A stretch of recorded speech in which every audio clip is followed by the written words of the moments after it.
Hi, everybody, it's James Lilacs, and you know it's getting hot in this madcap presidential summer, but we're keeping it cool at Ricochet.com, where it's meaningful and civil, and you can join us for free at Ricochet.com/join. We'll give you a free month to get you started.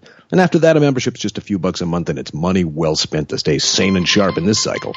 Ricochet.com/join to get your first 30 days for free.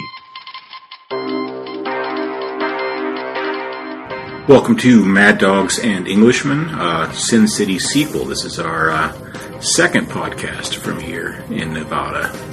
The last one was done from my living room, as I recall, when I used to live here in the suburbs of Las Vegas. I no longer do, so we are both tourists now. Broadcasting from Charles's luxury suite in the, we won't say. We can say, because by the time it goes up. I guess. Well, I'll just hear it, Aria. No big deal. I was going to try to think of something funny, but I couldn't think of anything really funny. Circus, maybe? Or, No. They have an old aerodynamics sit-down corkscrew roller coaster inside the building. Yeah. Built in 94. I've been on it once. Very nice. Very nice. So, before we get started talking about other stuff, though, let's talk about Las Vegas for a minute. So, your second time here, what are your impressions? Well, the weather is extraordinary, and I know we always start with the weather. Yeah. It's 110. Something like that. It is dry. When you walk out of the hotel, you're hit with a wall of dry heat, like being inside a hairdryer. I love that feeling. It's familiar to me because I spent summers in Los Angeles and in Phoenix when I was growing up, but it's unfamiliar to me because it is about as far away from the English experience as you can get. And it's not similar either to the south of France or Italy, both of which have phenomenal weather, but not quite like this. There are no clouds in the sky. This is, if I could choose a climate, the one that I would choose. That's my first impression on my third visit to Las Vegas. Oh, I forgot it's your third. Yeah, not your second. Well, the last time I was here, I stayed with you, but the time before that, I was 17. So I couldn't do much. I couldn't drink. I couldn't fire a gun. I couldn't gamble. In fact, I couldn't even loiter. There were what are laws or rules within the casinos. They will move you on if you stand around the machines and you're underage. Right, yeah. People think of Nevada and Las Vegas specifically as being this kind of libertarian paradise. I always try to disabuse people of this notion that it's actually, in fact, one of the most regulated economies in the country. You can go to jail here real quick for organizing a card game at your house. Gambling is not legal here. Prostitution, people think, is legal in Las Vegas. It isn't actually, although there are legal brothels not too far from here. I was thinking about that. Concealed carry doesn't apply to the casinos. That's right. It's a unionized, highly regulated economy. And I was thinking, though, and I mentioned some of this in my weekend piece, that there's some examples of libertarian failures here. And we're here for Freedom Fest, which is the annual big libertarian confab here in Las Vegas. And I was thinking specifically of the case of prostitution. So there is legal prostitution within, a 45-minute drive, I guess, of Las Vegas, and as I understand, it's pretty convenient. They'll send a car for you if you make a booking or whatever. But it hasn't provided the sort of benefits that the kind of anti-prohibitionists always say. And it's a little bit like what I discovered with the situation with legalizing marijuana in Colorado, which is, yes, it does provide some benefits, and I am in favor of that as a policy, and I'm also in favor of legalizing prostitution as a policy. But it doesn't actually do all the things that libertarians really want it to do. So, for instance, not too far from here on West Tropicana, you will see street corners full of young women, mostly underage or addicts, who are still, plying the trade that they always have been. This hasn't taken prostitution off the streets. It hasn't really diminished the influence of organized crime or of human trafficking in the, massage parlors and stuff around here. And I think it's a kind of arguably a case of not doing enough deregulation. So there are only a very small number of legal brothels. They are very expensive compared with street-level prostitution, which I guess is about $20 or $25 typically on the street. The ones that are the sort of, hotel room casino stuff is a couple of $100. whereas the ones at the brothels can be quite expensive, well over $1,000, depending on what you're looking for. So it hasn't actually cleared out the market for illegal services. So legalizing a little bit, or legalizing to sort of halfway, doesn't really seem to have done the trick. But I was hanging out with Nick Gillespie from Reason Magazine the other day, and he was joking, looking around the casino where we were, saying, hopefully the whole world soon will look like this. And I don't think that's actually a very good thing. I mean, I love Vegas, and I love Nevada, and there's some very, very good things to be said about it.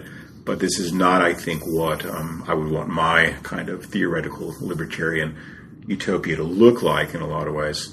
Well, because you're not hot on gambling either, per se. No, I'm not. I mean, gambling, especially in its current form, which is kind of the worst example of crony capitalism in America. It's a cartel-run business under political discipline in which the government is absolutely a partner. Taking generally something like 70% of the profit, so it's basically a majority partner.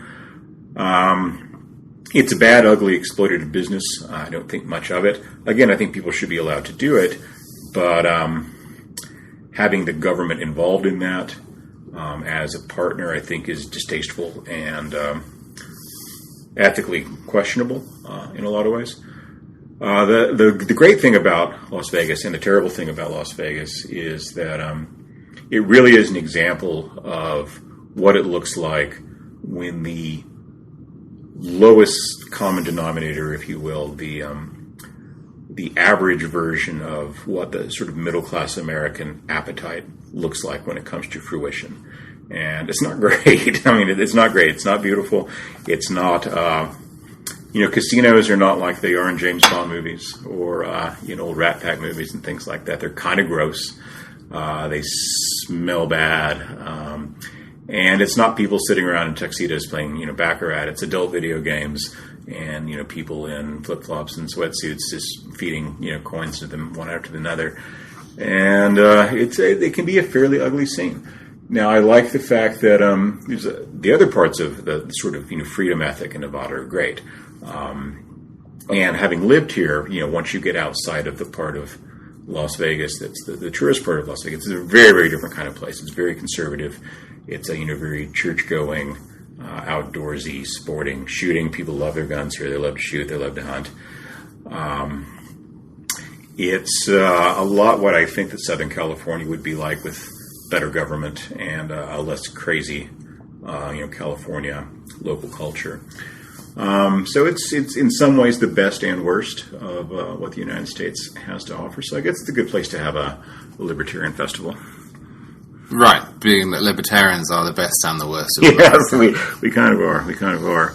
Well, we've seen the best and the worst of America in the last 10 or 11 days. Oh, goodness, yeah. You wrote a piece saying it's not 1968, which we'll come to. I think it's an important point. As upset as people are, rightly so, over the happenings of the last 11 days, it's still a pretty good time to be alive. Crime is low. Life expectancies are high. You can get pretty much anything you want at the supermarket. We do not have legal segregation. And thus far, at least, touch wood, we're not seeing a series of high-profile political assassinations. But it has been an odd 2 weeks. We had Hillary Clinton's exoneration, or at least Hillary Clinton's condemnation, followed by her exoneration. Yes. We Very had strange. the resurgence of complaints from Black Lives Matter, followed by a shooting in Dallas of police officers, then terrorism in France, and today a military coup in Turkey. Yeah, not quiet times. Not quiet times. It's funny, the Chinese phrase, may you live in interesting times, is often presented in a positive light. I want the opposite. Yes. Just to interrupt, by the way, that's a fake proverb. Oh, is it? Yeah, it's one of those like Hillary Clinton's "it takes a village to raise a child" thing. So the Chinese curse "may you live in interesting times" is a totally made up thing. It's not anything to do with any actual Chinese. Oh, so it's from a fortune cookie, which were invented in San Francisco in 1966. Right, let's chop suey. So there's a whole world of fake proverbs out there, and they're usually it's either an African proverb, like Africa's like one place with with one set of proverbs. It's not a whole bunch of cultures. It's just one place. And or Native Americans, of course. Always, if it's sort of like an environmentalist hippy dippy thing, it always gets Fracking is bad, African proverb. Yes, presented as a Native American proverb. Of course, also there were a lot of Native American cultures that didn't share a single body of proverbs, but for whatever reason, people like to attribute that to us. Some way dopey observations get attributed to Albert Einstein or Mohandas Gandhi. Was it Orwell who said that one of the problems with Western civilization is we're endlessly convinced that Eastern civilizations are superior and mystical? I don't know if that was Orwell that said that, but it sounds like something. We're doing fake attributions all over the place today. One of my favorite ever tweets was somebody wrote, "What's an African proverb? Africans." Yeah, exactly.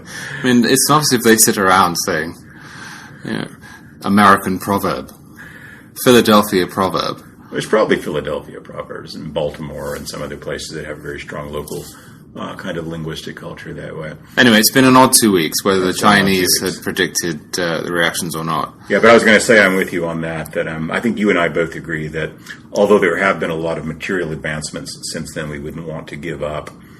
Yuval Levin gets into this in his last book, that immediate post-war period, the sort of Eisenhower years, the early 60s, really was a kind of golden age without much going on. It was the most boring time in American history. Well, and the 20s as well. Right. Yeah, sure. And it wasn't that the 20s was set against a backdrop of inertia, but the complaints that one saw during the 1920s strike me, and have always struck me, as being insane.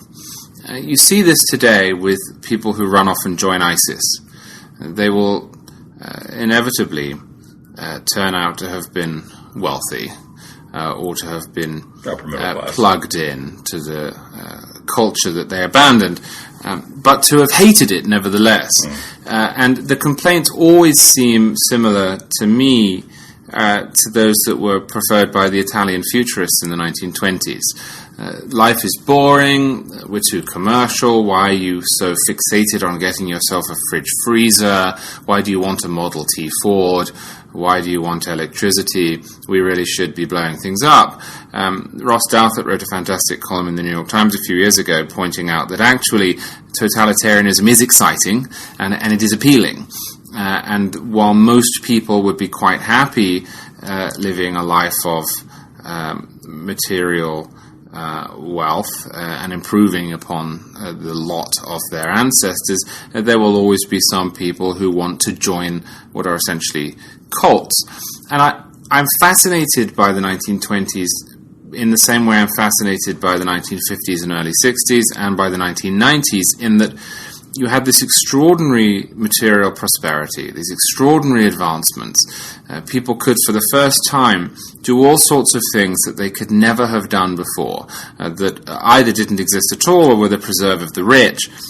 And yet there was this undercurrent of dissatisfaction and the belief in some quarters, and it should be said, some quarters of the right as well, that we were all getting soft and that what we really needed was a good war, or at least a good national unifying event to remind us of the perennial struggle. What your generation really needs is a good war. And I just think it's ridiculous. I mean, it is... well, no, there are no good wars, but it's also a failure to appreciate good when it comes along. I like the fact that for most of my childhood, the conversations that I had revolved around email and how small this new cell phone was and how well Johnny's dad was doing with his new business. And isn't it wonderful that Patrick's grandmother has survived thanks to keyhole surgery, which didn't exist before.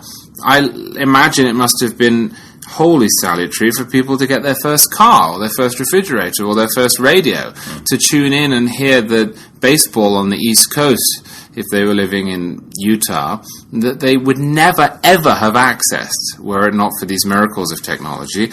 And I don't understand why people want to make their lives more dangerous and more, in inverted commas, exciting when normal civil society is exciting enough. Did you happen to see the exhibit of Italian Futurist art in New York about 2 years ago? I didn't, but I read a review of it, and that's what prompted my memory. It was fascinating, and what's interesting about it, and kind of also is part of our current moment was the everyone gets mad at me when I talk about this in context of the Trump movement. I think it's absolutely true, which is the sort of explicit homoeroticism of it, the rejection of the feminine, the rejection of femininity as being soft and accommodating and passive and all that sort of stuff when they wanted things that were hard and aggressive and all that.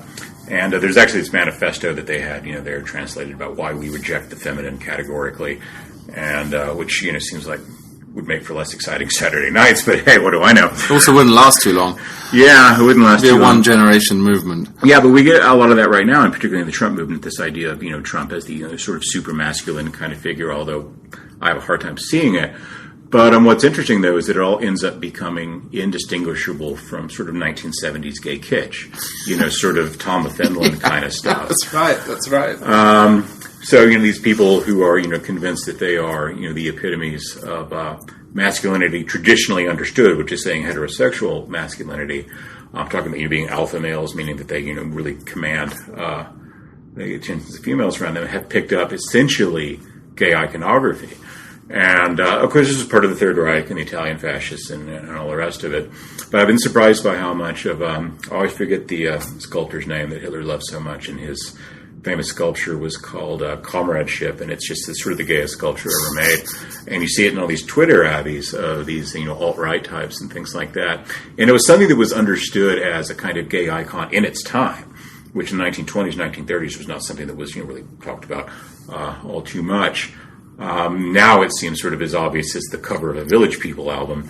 But, of course, in the 1970s, a lot of people were listening to the Village People, not understanding what they were really listening to, that it was this, gay kitsch performance. It's like there's a wonderful part at the beginning of Behind the Candelabra, which is that little Liberace movie, which is really creepy and hard to watch, by the way. I don't recommend it. Is it Matt Damon? It's Matt Damon and Kirk Douglas, or Michael Douglas, rather. And where Matt Damon's character is sitting in the audience watching Liberace perform with one of his gay friends and saying, yeah, Liberace right here in Vegas, he's what Vegas is all about. And saying to him, they don't get that he's gay. They think it's just like a sort of showmanship. People didn't realize. Yeah, well, of course, he denied it to the end of his days. But that this whole thing was kind of a gay camp performance. And, he was the highest paid entertainer in America. Of course, he's a big conservative, too. Big anti-communist, so it's always a little more complicated than people think. But it's a long way of getting back to, yes, I too, as a sort of Eisenhower Republican or Eisenhower conservative, prefer quiet times to interesting times. And a lot of the stuff that's interesting going on right now or exciting in the world is bad stuff. Well, it's also because I think that the potential downside to harmony is the softening of the people. Mm-hmm. And I don't mean that in the way you've just described Trump fans mean that. Mm-hmm. I don't mean it becomes too feminized. I don't mean it becomes unmasculine. I mean that it can afford people an opportunity to forget why it was that their material prosperity materialized in the first place, right, and what it is that keeps them free and rich. But that, although that is a problem, pales in comparison to the potential problems that flow when strife is felt abroad the land. Sure, yeah. Because at that point, people rise up and say, I have a solution, a radical solution, and you should follow me, and I will implement it. And I think that is, historically speaking, far more likely to cause the downfall of free societies than too much prosperity. Yeah, crisis almost always brings about bad outcomes. Revolutions almost always bring about bad outcomes, even when they're revolutions against regimes that richly deserve being rebelled against. One of the classic examples is Haiti, of course, which the Haitians rose up, threw off the slavers, which absolutely they should have done. But revolutions tend to create these moments of crisis. Can either be filled by, if you're lucky, Thomas Jefferson and Alexander Hamilton and George Washington and these people who had, read the right things, had the right ideas, understood where they were, or it gets filled by something else, which is, kleptocracy or bad, poisonous kind of ethnic and identity politics, various things like that. I mean, this is what happened in Germany, obviously. It's what happened in Russia. I mean, no one really thinks that the czars were great. It's what happened in Cuba. Well, the Americans benefited greatly from a desire to restore. Yeah. The colonists did not see themselves as breaking with the past. They saw themselves as restoring it. Now, on top of they were making America great again. Exactly. On top of that, they added a level of radicalism with the Constitution, with religious toleration and so forth that was not there before. But if you read through the missives of the period, they are all conciliatory. They are aimed at the king's conscience. Yeah. They say, we wish to enjoy our ancient British liberty, our birthright.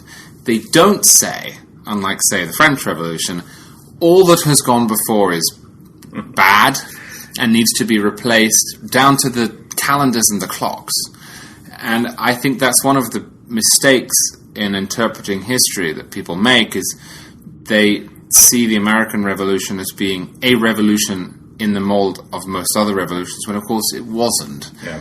Well, the thing about that is that, and this is one of those great examples of how it's usually the unsexy, undramatic, dare we say, boring kinds of things that really make a society work. The American Revolution wasn't fought for freedom of speech, although it was something that instituted freedom of speech. It wasn't fought for the right to keep and bear arms, so that ended up becoming part of it, or freedom of religion or any of the rest of this stuff. It was a revolution perpetrated by men of property to secure property rights. And no one ever gets excited about property rights. There's never been a great poem written about property rights. There's never been a great play about property rights. Never really been a great movie about property rights, but they're the fundamental thing. And if you're a society that gets that aspect of it right, then the rest of this stuff kind of flows naturally from it. So the regime that they were seeing putting in place was one that comported very well with, well, let's have freedom of speech, let's have freedom of assembly, let's have government that's accountable through direct redress and regular elections and all the rest of that kind of stuff, where people keep and bear arms to protect their property and their lives, where instead of having a monarch telling you which faith you have to believe in or which church you have to go to, that people can more or less sort it out themselves, because you've got this bedrock of property, which is what really ensures that normal, everyday material life can go on in a way that's going to be decent and that is not going to end in periods of revolutionary or pre-revolutionary crises. Yeah, I remember you wrote this essay a while back for National Review online and posited that property is the prerequisite.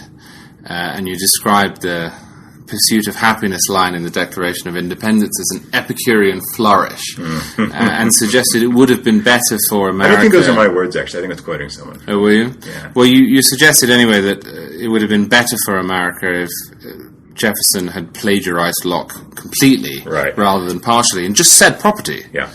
I think that's right. I wonder how many people know that he was stealing from John Locke. And funnily enough, this ties in with our new sponsor, which is the Great Courses Plus. Oh. If you listen to other Ricochet podcasts other than ours, you may already have heard about this. But if you haven't, I will tell you all about it. The Great Courses is offering an exciting new video learning service called the Great Courses Plus.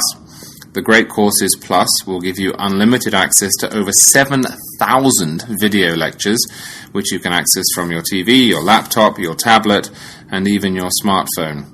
The one that I have seen is called The Surveillance State, Big Data, Freedom, and You. And this course you will hear from legal expert and Professor Paul Rosenweg as he tackles the tough questions about surveillance and data in the 21st century. There are lectures on balancing security and liberty, post-9/11 reforms such as the Patriot Act, drones, hacking and piracy, and so forth. And as usual, we have a special offer for listeners of this podcast. If you sign up at thegreatcoursesplus.com/ricochet, that's thegreatcoursesplus.com/ricochet, you will immediately get 1 month free, and you can watch as many lectures with that as you want. So you'll get access to the Surveillance State, Big Data, Freedom, and You, as well as 7,000 other lectures on anything and everything, and that really does mean anything and everything. That's history, business, how to cook, play chess, speak Spanish, and you can watch these anywhere. So if you go to thegreatcoursesplus.com/ricochet, you can get started and never ever be left behind again. Speak Spanish, you rhino. You cuckservative. I speak French. God knows how rhino-like I am. Well, you and I are both Francophiles. We have another new sponsor, right? Are we supposed to start doing that one yet, or is that for a while? No, that's next time. That's next time. We'll spare our listeners for this week. That one. Did you see the article in Wired on Ricochet? I didn't. They had a piece a couple days ago, I think. The headline was something like, "Conservatives now have their own podcast network." Oh, now? Yeah, it's been going on for a while, guys. Welcome to the club. Welcome to the party. But it was actually a pretty good piece. You know, that reminds me of a wonderful Yahoo News piece from 3 or 4 years ago. The headline was something like, "Drug legalizers gain ally in unusual location. National Review Online." And the guy who wrote this had no idea that it's been the editorial position since the 70s. Yeah, and in some ways before that even. Absolutely. And Buckley went even further than marijuana. He would have legalized all drugs. Yeah. Although he had some fairly eccentric opinions about that stuff. I think one of them was mandatory capital punishment for people who sold them to children. Which, okay, maybe, I don't know. That seems a little harsh. Well, he's balancing it out. Yes. I mean, we joke, and of course I don't endorse that because I'm against the death penalty, but I have said to people in the past who've asked me about my views on guns that I am of the view, especially in a country such as America, which has 400 million guns in private hands already, that almost no laws work. But I would be quite happy giving somebody 10 years if they point a gun at another person in anger. Sure. Maybe more. Yeah. What's one of the things that drives me crazy about this whole discussion we're having right now about, the gun control stuff in light of Orlando and the other shootings that we've seen and the rest of it, even though we are at a period of, as you mentioned earlier, very low violent crime, is that we do have a lot of gun laws on the books that simply don't get enforced, or they don't get enforced very much. In the state of Illinois, the average sentence for being illegally in possession of a gun, which is, say, typically someone who's arrested with it on the street and they're not supposed to carry it because they don't have a license or whatever. Now, granted, I think Illinois should make it easier to get a license, but that to one side, it's a couple of months, typically. And most of those cases never get prosecuted. More than half never get prosecuted. If you look at the ratio of gun seizures in Chicago and Illinois to prosecutions and convictions for illegal guns, it's tiny. They don't prosecute hardly any of those cases. Straw buyer cases, the U.S. attorney there simply will not prosecute because he doesn't think they're important cases. New York, actually, as we've probably talked about a little before, is actually a good example on the other side, where they actually, because of the Sullivan Act and stuff, have... which has been there for 109 years. But yeah, pretty good laws on that. So if you're illegally carrying a handgun in New York, and again, New York should make it easier to get a license for people like Charles C.W. Cook. But if you don't, and you're caught illegal with a gun, you will do 2 years. Or even if they have no licensing system at all, they have just concealed and open carry. Yeah. If you are prohibited from carrying a firearm, then they should come down on you like a ton of bricks. Right, and so we have these liberals who want to, these so-called liberals, who want to make life harder for licensed gun dealers who really aren't the problem, or for people like you and I who are gun enthusiasts and buy our guns from licensed gun dealers for the most part. But then if you said, okay, well, what if we had 20-year sentences for committing a felony while in possession of a firearm illegal? Oh, well, no, that's crazy. It's mandatory sentencing. This is too harsh. We have too much incarceration. Blah blah blah. All this sort of stuff. Well, do you want to deal with this crime and punish it or not? And they really don't. It's total culture war stuff. It's about who the target is, not about whether a particular policy is going to be effective or not. And so you end up policing the innocent rather than policing the actual criminal. And now we're having a debate as to whether we can prevent terrorists from committing atrocities if we tighten... Well, no, I was going to say if we tighten our gun laws, but as we've seen in Nice, and I haven't written this or said this because this happened last night. Yeah. And I don't want to trivialize the loss of life. I don't want to sound churlish or insert levity where it doesn't belong. But I'm not going to do that now. I'm going to make a serious point, and that is that I have far more sympathy for progressives who want to change the gun laws to diminish the steady flow of violence within inner cities. I think they're wrong, but I have far more sympathy for them than those who react to terrorist attacks by suggesting we should change the gun laws, for a couple of reasons. Firstly, we have an open society. We want an open society. We don't want metal detectors everywhere. We don't want the FBI tracking people as a matter of course. We don't want every microphone on every computer being listened to 24/7. And I don't want the Second Amendment to be restricted either. And that being so, it is easy for somebody who wishes to do a lot of harm to do a lot of harm. It's not impossible for the authorities to prevent them, but it is tough, and we are going to have to accept that. We can do whatever we can to stop it, of course, but we're not going to give up our way of life. That seems pretty clear. And so, whatever it is, the chance that is available to those who would cause a great deal of damage is a considerable one. The second thing is, within that context, terrorists seemingly will use whatever they can get their hands on. It's a cliche, but it's true. If they can get a semi-automatic rifle, they'll get one. If they can get a truck and kill more people, it seems, than with any semi-automatic rifle attack I can remember, they'll do that. If they can get their hands on explosives or grenades or a crock pot, I believe in Boston, a pressure cooker, then they'll do that. And although, again, we should try to stop this, selectively honing in on the tools seems to me the wrong way of going about it. Yeah, some idiot just tweeted at me a second ago that, being sarcastic, oh my God, they used a truck. That means that we should make TNT sales available at grocery stores to save our freedoms, blah, blah, blah, this and that. Whenever I like getting things like this from people because they don't know that explosives actually are sold over the counter that way. Not at grocery stores, but certainly at hardware stores and construction supply stores in certain parts of the country that you can buy explosives with the driver's license or a form of ID. McVeigh, obviously, the fertilizer bomb. What we're seeing right now that's worrisome to me is that the Islamic State is tactically different from Al-Qaeda, which Al-Qaeda wanted to do big 9/11 style stuff and nothing else, whereas the Islamic State is perfectly happy to inspire someone to drive a truck through a crowd. And that ends up being a much more difficult thing to deal with.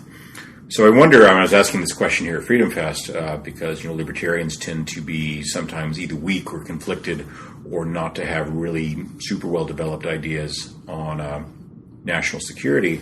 What is a libertarian response to Nice?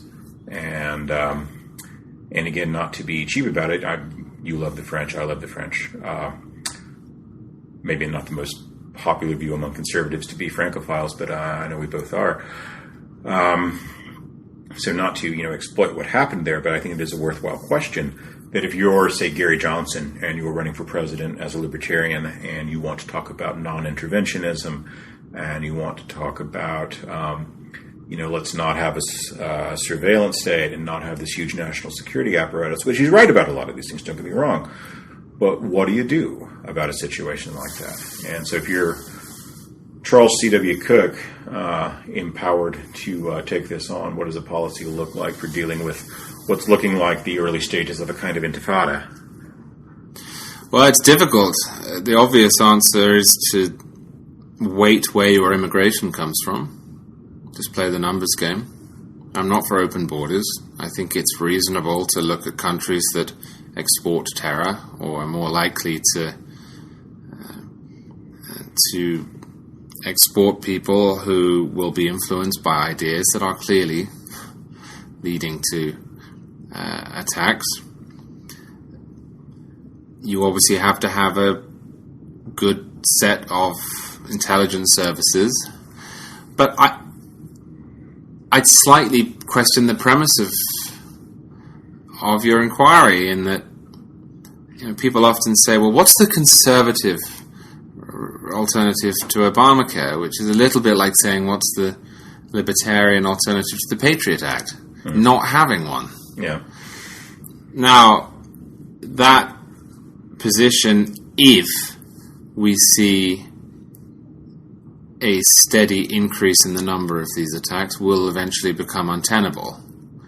And at that point, I think the answer is, vague as it might be, you have to craft policies that are as precise as possible.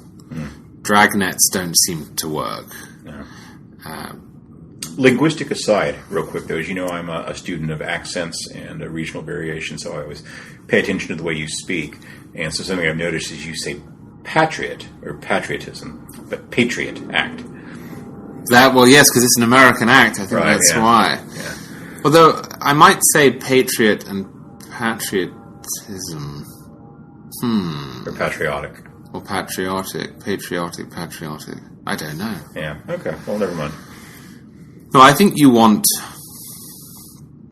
to target your investigations. And that's not a new idea. I mean, that's why we have warrants. Yeah. And that's why we have due process.